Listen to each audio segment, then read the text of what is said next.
To our focus of the day, Nigeria's external reserves has dropped to about $45 billion. Well, that's the lowest since March the 21st, when it was 45.3 billion. At even the time, it was almost 47 billion US dollars. Well, data from the Central Bank of Nigeria shows external reserves has nosedived since it hit a multi-year peak of $47.8 billion at the end of June, representing a decline of more than 2 billion US dollars within a space of 2 months. Now, this trend is worrisome to regulatory authorities, as MC Larry Doe reports that the government may not be saving for the rainy day.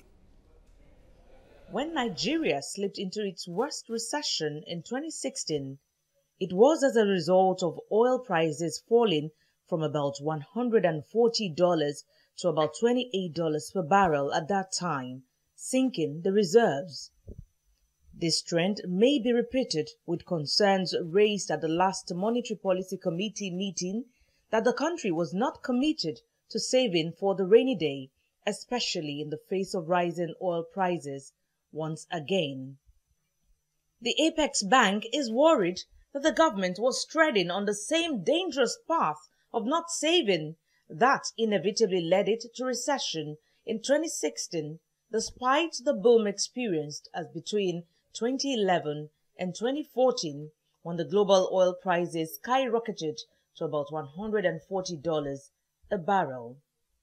What is worrying is the fact that we are at a level where, very positive steps need to be taken if you're not going to see further decline.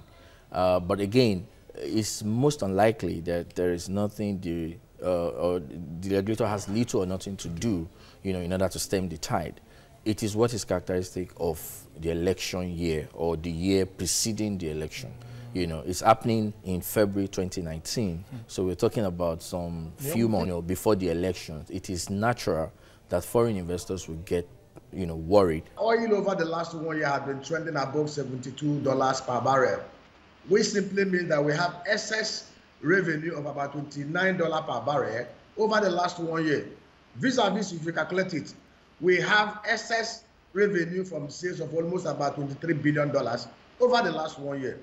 Is it not shocking that despite the fact that we have this windfall, despite the fact that the federal government of Nigeria and the state government has borrowed over the last 2 years over $11 billion by way of external debt and total debt profile of about 23 trillion, which is additional debt burden of about 11 trillion naira, 36 billion. Yet we are talking about declining reserve.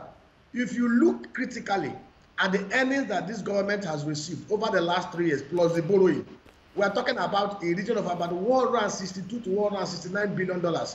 Yet we are talking about declining reserve. Yet we are talking about extreme poverty in the land.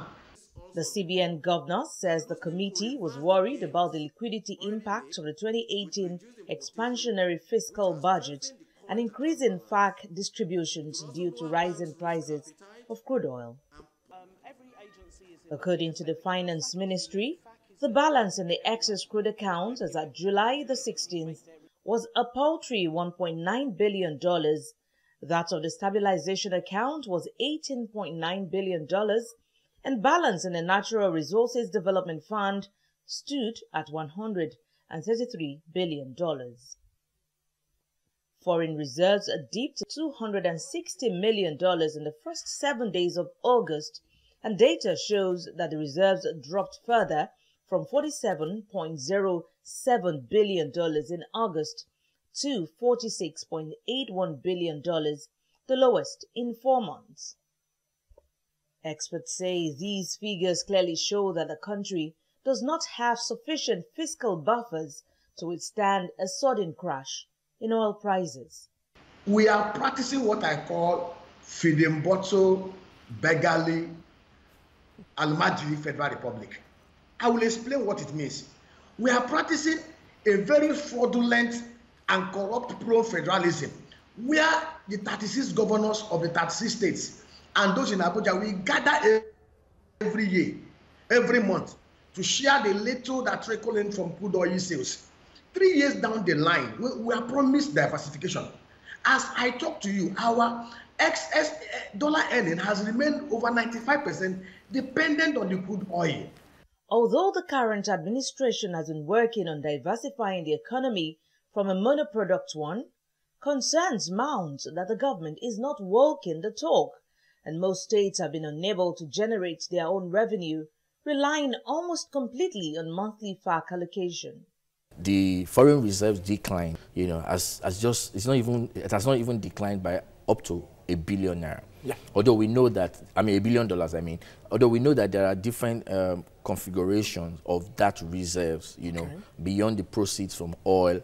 A significant part of it is foreign portfolio inflow, which by far has improved significantly between the levels which we had in 2016 and what we have now. One thing that is so sure in this country, as long as we have refused to diversify our economy, as long as we have refused to restructure the economic, political, and resource control base of this country to engender production, as long as we have continued to pander to political sensitive and political cronyism by way of subsidies in petroleum import, importation, and distribution, this country will continue to run in cycles.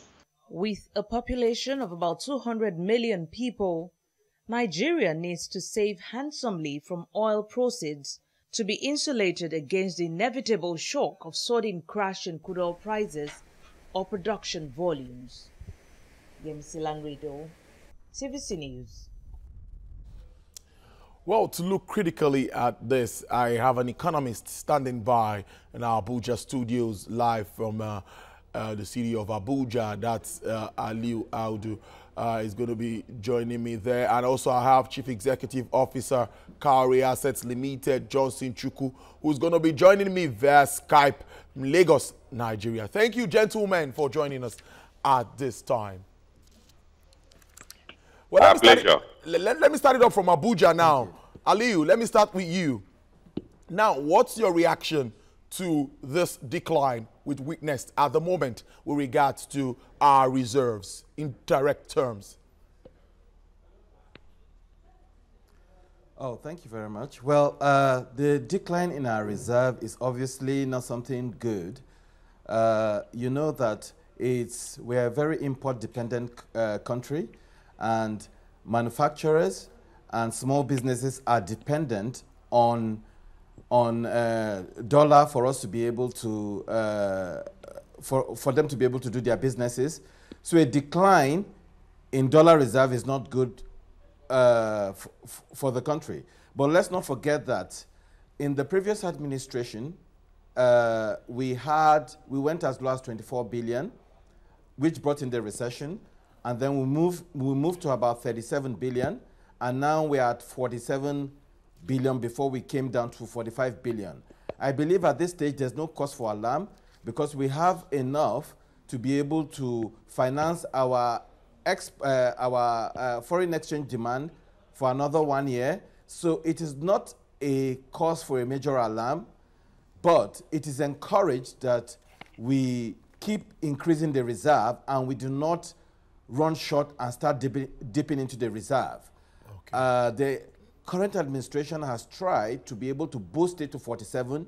We need it to keep increasing so that we are in a very safe position, but we should not start crying foul because we are not at that stage yet. Right. It has decreased because obviously this is a political year. There's a lot of political activities, and this is very consonant to political years. You notice such changes in the foreign reserve, but I don't think it's a cause for alarm for Nigerians yet. Okay, then. Now, Johnson, I'm going to ask Mr. Chukwu the same question. Mr. Chukwu, many have said that there is no cause for alarm.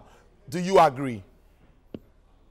Well, at this stage, I would agree there's no cause for alarm, but the government, the money manager, the economic manager must keep their eyes on the development in the exchange market, the foreign exchange market.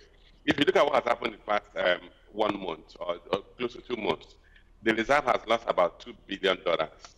And the decline in reserve is not because we are having a negative trade deficit. We are still exporting more than we're importing, unlike what happened in 2016. So you realize that in terms of trade is still very strong. Crude is trading about $65 per barrel.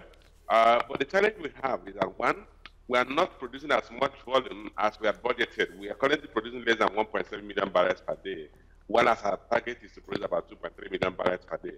But the major factor actually driving the decline in reserve is because we are seeing exits of foreign portfolio investors. In terms of trade balance, we still have a surplus trade balance, but we're having deficit current account balance because we are seeing a lot of exits of foreign portfolio investors.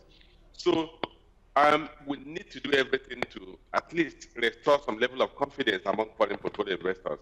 The challenge is not because our time of trade is negative, it's not because we are an import-dependent country, because if you look at our trade figures for the second quarter of this year, we still have a trade surplus of about 2 trillion naira. The challenge is actually we are losing a lot of foreign portfolio investors because of heightened political risk in the country. Now, Mr. Chukwu, this is still for you. Many say that this proceeds that we even have at the moment is driven majorly by crude oil proceeds, steady production, and also a little bit of calm as return to the Niger Delta area and the pipeline thing and all of that. So many say that we are yet to diversify, which is something that remains very important. Well, interestingly, let me debunk some fallacies in the statement that people are making. Our crude production has declined progressively from January, when it was 1.817 million barrels per day. At the end of July, our average crude production was only 1.66 million barrels per day. So we've seen a lot of shorting. Only 2 weeks ago, we know there was an industrial dispute in Akwa Ibom State, where about 200 to 250,000 barrels production was at risk of being shorted. So in terms of crude production, we are actually seeing decline in crude production. What we are enjoying is a positive variance in crude price, only 1.66 million barrels per day. So we've seen a lot of shorting. Only 2 weeks ago, we know there was an industrial dispute in Akwa Ibom State, where about 200 to 250,000 barrels production was at risk of being shorted. So in terms of crude production, we are actually seeing decline in crude production. What we are enjoying is a positive variance in crude price. Our budget was predicated at about $54 per barrel. Today, we are doing about $75 to $78 per barrel. So that's actually what we're enjoying. But in terms of diversification of the economy, diversification is never a one-day affair. It takes some time for you to diversify the economy. We need to build infrastructure that will support productive activities. And then we need to scale up our production to the level that can compete with other foreign-made goods before we diversify to the point where we're beginning to export finished goods. So it's not going to happen overnight. For some time, we're going to see a situation where we will rely on oil as our foreign exchange earning. But the first thing is, do we have the economy that can support local production of even what we consume? Today, we don't have that. We don't have that supporting infrastructure that will support the industrialization of the country. So the challenge we have today is not because we are an import-dependent country, like I said earlier, because our import is still, import for the second quarter of this year was only about 2 trillion, while our export was about 4 trillion. So we still have surplus balance of trade. But the challenge we have is that we are losing a lot of foreign portfolio investors' confidence in the economy because they are doubtful what will be the outcome of our upcoming election. So we need to do certain things to restore that confidence. And that is manifesting in the yield we are seeing in fixed income instruments. We've seen Treasury bill yield has gone back to about 13.5%.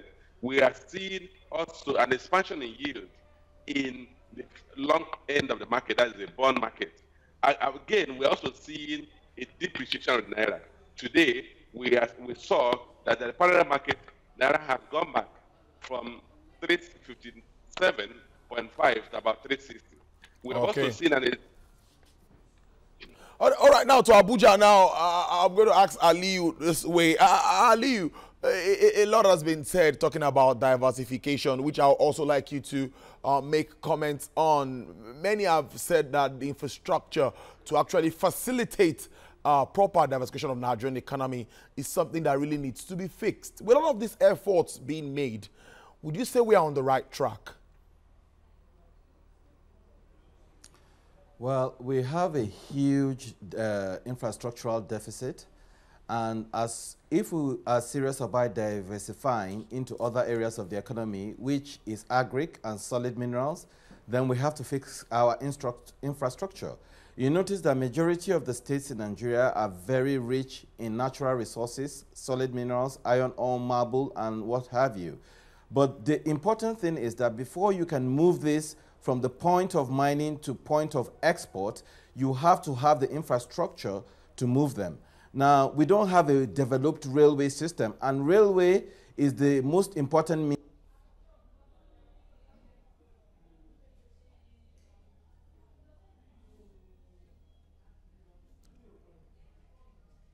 we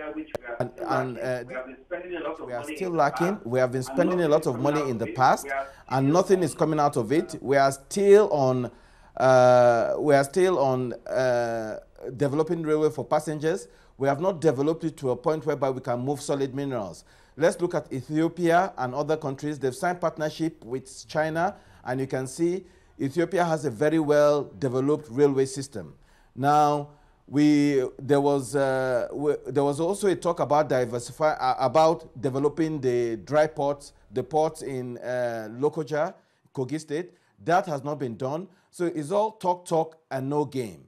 If we're serious about diversification, we really have to invest in our infrastructure, because that is the only way we can we can diversify. We can move from depending on oil to solid minerals and other areas. As you can see, even Dangote alone, when he puts his truck on the road, the whole roads are covered.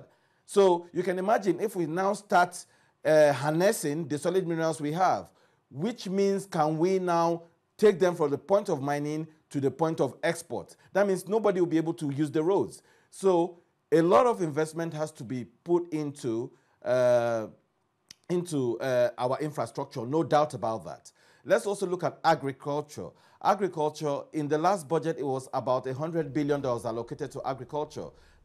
In a budget of about 8 trillion, that is not enough. We really have to invest in other areas, in these other areas, in order for us to be able to generate the revenue we're looking for. Oil cannot sustain the economy. Oil cannot lead us very far. That is why we had the recession, and we are just coming out of the recession.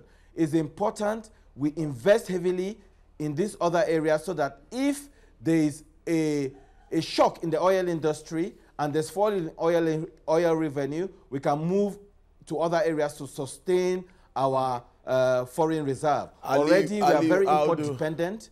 Yeah. We have $22 billion worth of food import bill every year. That is not good for us. We have the land, we have the resources.